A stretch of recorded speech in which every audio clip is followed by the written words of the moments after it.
Hello everybody and welcome to today's mini micro lectures. My name is Keith Carlson and I'm presenting on some research findings that my colleague Dr. John Lutz at the University of Victoria and I, with our Indigenous partners on this SSHRC-funded grant, have been finding.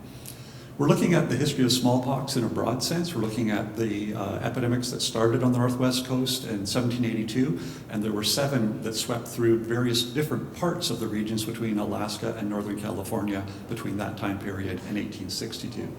But one of the overlooked features of the history of this period, as we're looking at complex relationships, is that of the bluff threat.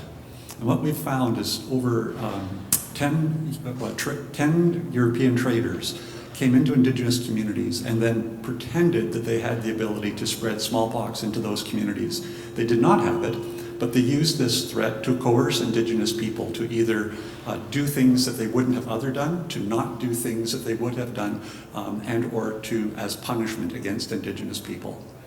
This sheds new light on the history of indigenous settler relations within this broad region, something that's never been looked at before, these bluff threats. They constitute bioterrorism, because even if they didn't have the ability to follow through, and even if they didn't follow through, it led to indigenous people being terrorized, living in fear that these kind of activities would be unleashed into their communities.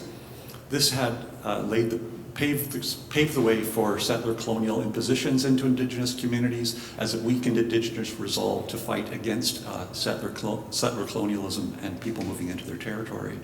And one of the big downsides that we've seen of this, of course, is that it undermined indigenous people's ability to think of themselves as having a future in the emerging new settler colonial world that was unfolding around them. Thank you.